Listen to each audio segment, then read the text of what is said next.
Ketika kita bicara tentang paradigma sesat, ada 3 paradigma utama yang menggelincirkan manusia dari jalan kebenaran sekaligus dari jalan kebahagiaan.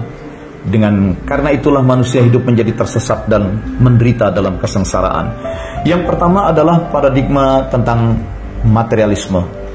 Cara yang paling mudah untuk mengetahui apakah seseorang itu materialistik atau tidak, tanya saja, apa itu manusia? Jawaban bisa beragam. Dari jawaban yang teknis, bahwa manusia adalah makhluk yang terbentuk dari percampuran sperma dan ovum, kemudian menjadi zigot dan lain-lain, itu jawaban teknis. Bisa juga menjadi jawaban yang sangat filosofis. Manusia adalah zoon politikon, makhluk binatang yang berpolitik dan lain-lain ya. Tetapi untuk lebih mudahnya ditanya, sejak kapan kamu jadi manusia? Ketika orang ditanya sejak kapan jadi manusia, umumnya akan menjawab sejak lahir. Apanya yang lahir? Ya tubuhnya. Jadi kalau gitu manusia itu apa? Dirimu itu apa? Diriku ya tubuh ini, badan ini. Jawaban-jawaban seperti itu sudah langsung membuktikan bahwa orang itu adalah materialistik. Sehingga dia sampai-sampai dia memahami dirinya hanya sebatas tubuh, fisik, badan, materi. Dia gagal melihat bahwa ada dimensi rohaniah, ada aspek rohaniah pada dirinya. Dia terkunci, terjerat, memahami dirinya hanya sebatas tubuh fisik, badannya. Nah, kalau orang sudah materialistik, menganggap segala sesuatu hanya dikatakan ada kalau berwujud secara materi, secara benda, orang yang materialistik itu otomatis akan terseret untuk mengabaikan rohaniah. Hidupnya menjadi hidup yang mengalami kegersahangan rohani. Fokusnya itu pada pemuasan hawa nafsu, bagaimana membuat badan ini menjadi serba terpenuhi keinginan-keinginan badanianya. Dia menjadi tamak, menjadi penimbun, menjadi pelit, antisosial ya. Nah, yang kedua, apa itu sekulerisme? Bagi orang yang sudah menganggap dirinya hanya tubuh, badan, kita tanya, apa itu hidup? Materialisme itu terkait dengan bagaimana manusia memahami dirinya. Tapi sekulerisme terkait dengan bagaimana manusia memahami kehidupannya. Apa itu hidup? Bagi orang yang sudah terjebak oleh materialisme, akan menganggap kehidupan adalah kehadiran tubuh di dunia ini. Sepanjang diriku, tubuhku, badanku masih hadir, masih eksis, berfungsi di muka bumi, berarti aku masih hidup. Ketika orang menganggap kehidupan hanya sebatas kehadiran tubuhnya di muka bumi ini, seakan-akan hidup hanya terpaku pada kebumian, nah, itulah mereka yang disebut dengan sekuler. Bumi yang bulat dalam bahasa Latinnya itu seculum. Maka orang yang menganggap kehidupan hanya sebatas bumi, sebatas seculum, nah, itu disebut orang yang sekuler. Nah, mereka menganggap hidup ini hanya sebatas kehadiran tubuh di muka bumi. Dan akibatnya mereka tidak peduli akan adanya kehidupan yang lain, kehidupan nanti di sana. Bagi mereka akhirat, surga dan neraka itu omong kosong. Nah, pokoknya diriku badan, kalau aku mati badan dikubur, busuk, musnah, selesai. Kematian adalah kemusnahan. Nah, tapi sebaliknya orang-orang yang sekuler ini pun menjadi orang yang gampang mudah tertekan. Ketika mereka menganggap dirinya hanya tubuh, kehidupan hanya sebatas kehadiran tubuh di bumi, dan kalau mati tubuhnya akan busuk, musnah, kematian diartikan sebagai kemusnahan, kematian diartikan sebagai akhir segala-galanya, maka orang akan menjadi sangat takut dengan kematian. Bukan saja orang takut dengan mati, ada orang yang menjadi takut dengan menjadi tua. Bahkan ada yang belum mati, belum tua, tapi hidupnya sudah takut pensiun. Nah, dia sudah stres duluan. Nah, orang yang menganggap dirinya cuma kehadiran tubuh di bumi, kematian adalah kemusnahan, maka orang menjadi takut dengan kematian, orang menjadi stres mengalami tua, orang menjadi serba galau saat menjelang pensiun. Akibatnya hidup menjadi sengsara sendiri kan? Karena sekuler, karena terpaku pada sekulum, menganggap kehidupan hanya sebatas kehadiran tubuh di bumi.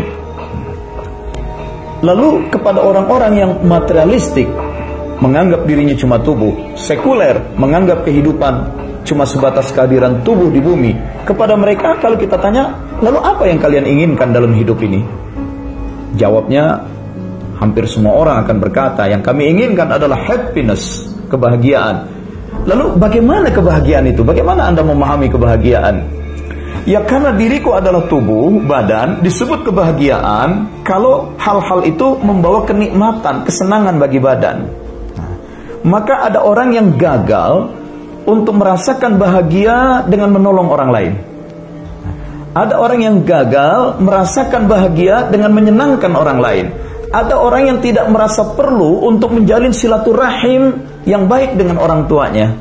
Karena bagi mereka itu bukan nomor satu, bukan yang urgen dalam kehidupan. Menolong orang lain, membahagiakan orang lain, menjalin hubungan silaturahim dengan keluarga dan orang tua, itu bukan sumber kebahagiaan. Disebut kebahagiaan adalah segala hal yang menimbulkan kenyamanan pada fisik badania. Makanan yang serba enak, makanan di restoran dan mal-mal yang terkenal, rokok, alkohol, kemudian rumah yang ber-AC, mobil mewah, ya, pakaian-pakaian yang gemerlap. Itulah ukuran kebahagiaan bagi orang-orang yang materialistik dan sekuler. Nah, ketika kebahagiaan hanya dikaitkan dengan tubuh saja, itulah yang disebut dengan hedonisme. Berasal dari bahasa Yunani, hedone. Hedone itu artinya manis, senang. Jadi hal-hal yang manis, hal-hal yang menyenangkan, hal-hal yang serba enak, itu bahasa Yunaninya hedone. Dan orang yang dalam hidupnya hanya mengejar kenikmatan-kenikmatan badania, mengejar hedone, dia disebut orang yang hedonistik. Itu. Dan bagi orang yang hedonistik, kebahagiaan adalah kenyamanan-kenyamanan badania yang harus dirasakan sekarang juga, kini di sini, mumpung masih di bumi. Maka janji kenikmatan dan kebahagiaan surga di akhirat itu nggak mudeng itu. Orang-orang yang hedonistik, akhirat, surga, mana itu belum tentu ada. Kawan-kawan yang udah kesana duluan pun pada nggak kirim kabar kok. Apa betul akhirat itu ada? Nah, maka kenikmatan itu ya harus terasa secara badania kini dan di sini. Hal-hal seperti itulah yang menyebabkan ada orang yang sudah punya pasangan hidup, suami yang baik, istri yang baik, tapi dia masih berselingkuh, berzina dengan orang lain. Karena yang dia cari adalah kenikmatan, dan kebahagiaan ukurannya adalah kenikmatan badania walaupun sesaat. Ada orang yang sebenarnya hidupnya sudah serba tercukupi kehidupan rumah tangganya, tetapi dia masih juga korupsi. Karena kalaupun dia memiliki banyak, sebenarnya kalaupun dia memiliki terlalu banyak uang, dia pun tidak akan bisa menghabiskannya, dan dia pun harus menyimpannya, dia harus menyembunyikannya. Tetapi karena memang sudah terjerat untuk mengejar kenikmatan-kenikmatan badania yang sesaat, maka orang menjadi korupsi. Orang terjebak pada minuman keras, orang terjebak pada narkotika, orang terjebak pada pergaulan bebas, pada free sex. Itu bentuk-bentuk hedonisme. Ada hal yang menarik tentang hedonisme ini. Saya jumpai seorang tokoh ilmuwan terkenal, Albert Einstein, berkomentar tentang hedonisme.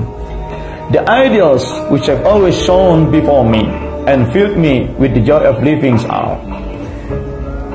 Idealisme-idealisme, cita-cita yang selalu gemerlap di hadapanku, yang selalu menimbulkan kepuasan, daya tarik, dan memberikan kebahagiaan kepadaku, adalah cita-cita upaya untuk mengejar goodness, beauty, and truth. Kebajikan, keindahan, dan kebenaran. Kebajikan itu dicapai dengan berbuat baik pada orang lain, perenungan-perenungan yang filosofis dan kontemplatif. Keindahan itu diwujudkan dengan apresiasi seni, keterlibatan dalam dunia seni. Dan kebenaran itu diungkap dengan cara yang saintifik, cara yang ilmiah. Jadi Einstein itu mengejar filsafat, khususnya filsafat etika, kemudian seni dan sains. Dengan tiga itu dikejarlah kebajikan, keindahan, dan kebenaran. Dia menyambung, to make a goal of comfort or happiness has never appealed to me.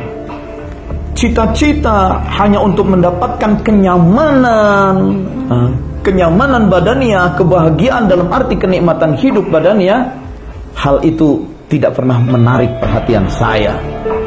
A system of ethics built on this basis would be sufficient only for a head of cattle. Sistem nilai kehidupan yang didasari semata-mata pada mengejar kenikmatan-kenikmatan badania, sistem kehidupan seperti itu hanya cocok untuk kawanan hewan ternak. Karena hanya kawanan hewan ternaklah yang memerlukan kandang yang hangat, terlindung dari hujan yang dingin. Hanya kawanan hewan yang ternaklah yang hanya terpuaskan dengan ketersediaan makanan, kemudian bisa kawin. Manusia tidak semestinya hidup hanya untuk mengejar kenikmatan-kenikmatan badannya sesaat. Harus ada cita-cita luhur yang dia miliki. Bagaimana dia bisa berjumpa dengan Tuhannya, bagaimana dia bisa hidup dalam kehidupan akhirat nanti di sana dalam kebahagiaan, bagaimana dia bisa menyenangkan, membahagiakan orang lain, bagaimana setelah dia mati masih terus beredar sejarah dan kenangan manis, nama baik dari dirinya. Ada hal-hal yang bukan sekadar kenikmatan badannya sesaat. Itulah kelebihan manusia yang spiritualistik daripada orang-orang yang hedonistik. Nah, jadi ada segitiga paradigma jahat. Materialisme, menganggap diri cuma tubuh badan. Sekularisme, menganggap kehidupan hanya sebatas kehadiran tubuh di bumi. Dan hedonisme, ukuran kebahagiaan hanya semata-mata kenikmatan badan lahiriah yang harus dirasakan kini di sini. Tiga paradigma sesat ini semata-mata mengacu pada tubuh badan, semata-mata mengacu pada kehidupan bumi dunia, semata-mata hidup hanya untuk mengejar kesenangan-kesenangan lahiriah. Tiga paradigma sesat ini akan membentuk karakter. Yang karakter itu adalah sifat-sifat individual. Kalau dia menjadi sifat komunal, itu menjadi kultur. Karakter apa? Kultur apa? Budaya apa yang terbentuk oleh tiga paradigma sesat? Pertama, akan terbentuk karakter akibat dari materialisme, terbentuk karakter yang greedy, serakah, egoistik, dan eksploitatif. Kalaupun orang itu bergaul dengan orang lain lalu bekerja sama, bukan dalam rangka saling menguntungkan, tetapi bagaimana bisa memperalat orang lain demi kepentingan dan kekuasaan dirinya. Ini serakah, egoistik, eksploitatif. Dan yang kedua, karena hidup diartikan hanya sebatas kehadiran tubuh di bumi, kehidupan yang sekuler membuat orang menjadi hubbud dunya wa karahiyatul maut. Inilah penyakit yang Nabi Muhammad SAW khawatirkan. Penyakit berat ini akan berjangkit pada umat di akhir zaman nanti. Cinta dunia dan sangat takut pada kematian. Padahal mati adalah sesuatu yang pasti, dan masih ada kehidupan lain sesudah kematian. Kenapa orang menjadi begitu cinta dunia, menghalalkan segala macam cara, dan orang menjadi lengah, tidak mempersiapkan diri untuk kehidupan akhiratnya. Dan orang-orang seperti itu yang sudah sangat cinta dunia, yang takut dengan kematian, menjadi tua takut, menjadi pensiun takut, dia akan menghadapi problem kejiwaan berupa stres, ketertekanan hidup, anxiety, yaitu cemas, bimbang, ragu, khawatir, takut, bahasa gaulnya galau, dan alienation, hidup sebagai alien, hidup dalam kesepian, kesendirian, keterasingan. Kemudian, kalau orang dalam hidup sehari-hari sudah lemah karakternya, dia menjadi serakah, menjadi egoistik, menjadi eksploitatif, dia pun memiliki problem kejiwaan. Begitu cinta dunia, takut dengan mati, dia hidup serba tertekan, dilanda kecemasan dan keterasingan. Maka dampak yang berikutnya adalah tanpa disadari, orang-orang itu akan melakukan self-destruction, penghancuran diri. Dia melakukan perbuatan seperti korupsi, terjebak pada narkotika, dan kemudian terjebak pada kehidupan free sex. Nah, semua itu karena dorongan karakter materialismenya, karakter materialistiknya, dan dorongan karakter sekulernya. Maka dia menjadi berkorupsi, melakukan pelanggaran-pelanggaran, penyimpangan, dan kezaliman-kezaliman, terjebak pada mengejar mimpi tapi menghancurkan diri, ya, seperti orang terjebak narkotika, dan terjebak untuk mengejar kenikmatan-kenikmatan seksual, terjadilah free sex di mana-mana. Dan kalau sudah terjadi free sex di mana-mana, yang hancur adalah martabat kemanusiaan itu sendiri. Harga diri semua manusia akan hancur dengan perzinahan. Inilah tiga paradigma sesat yang harus kita singkirkan. karena akibat-akibatnya yang buruk bagi karakter dan budaya bangsa. Oleh sebab itu, kita harus mengalami paradigm shift, pergeseran paradigma. Paradigma yang materialistik kita geser menjadi paradigma yang spiritualistik, yang Allah-centric. Diri kita bukan hanya tubuh dan penentu segala-galanya, tapi penentu segala-galanya adalah Tuhan yang Maha Kuasa, dan hidup harus bersumber berpusat pada Dia. Yang kedua, paradigma yang sekuler kita geser menjadi paradigma yang holistik. Jangan lagi kita memahami hidup hanya sebatas kehadiran tubuh di bumi saja, kini di sini saja, tapi ada kehidupan nanti di sana. Dulu pun kita hadir hidup di sisi Allah, ruh kita di sisi Allah di langit. Sekarang ruh hadir di bumi, dan nanti diri kita yang rohania melanjutkan lagi kehidupan nanti di sana, di akhirat. Maka kita melihat seluruhnya sebagai satu kesatuan, as a whole. Kehidupan dulu di sisi Allah, kehidupan sekarang di dunia, di muka bumi, dan kehidupan nanti di akhirat didekatkan lagi kepada Allah. Dilihat semuanya sebagai satu kesatuan yang menyeluruh, as a whole. Dari kata-kata whole itulah muncul istilah holistik. Dan terakhir, paradigma yang hedonistik, mengejar kebahagiaan hanya diartikan mengejar kebahagiaan hanya dalam bentuk kenikmatan-kenikmatan lahiriah sesaat, diganti dengan kehidupan yang asketik, yang zuhud. Bahwa manusia bisa juga bahagia dengan membahagiakan orang lain. Manusia bisa juga bahagia dengan dia meraih cita-cita luhur. Manusia bisa juga bahagia dengan dia menolong orang-orang yang sakit dan orang-orang yang cacat. Manusia pun bisa bahagia dengan membangun sikap qanaah, sikap moderation. Apa itu qanaah, moderation? Terimalah apa yang ada dalam hidup ini. Jangan hidup ini dibawa melambung tinggi dalam mimpi yang tidak realistis. Itu hanya membuat orang hidup dalam suatu obsesi yang berlebihan. Nah, itulah sikap moderation, sikap qanaah. Dan kita menghasilkan karya-karya kebajikan bersumber dari kesucian batin, itu akan menimbulkan kebahagiaan juga. Nah, puncak dari itu semua, kehidupan yang spiritualistik, Allah-centric, kehidupan yang holistik, dari sisi Allah hadir di dunia dan nanti bahagia di akhirat, kehidupan yang asketik, merasa cukup dengan apa yang ada di dunia ini, tapi berusaha menghasilkan kebajikan-kebajikan yang banyak, berkarya yang banyak. Semua itu disimpulkan dengan kalimat calm, connected, terhubung dengan Dia, meaningful, hidup yang bermakna, excellent, munculnya adalah berupa keunggulan pribadi. Nah, mudah-mudahan kita bisa melakukan pergeseran paradigma dan calm, connected, meaningful, excellent.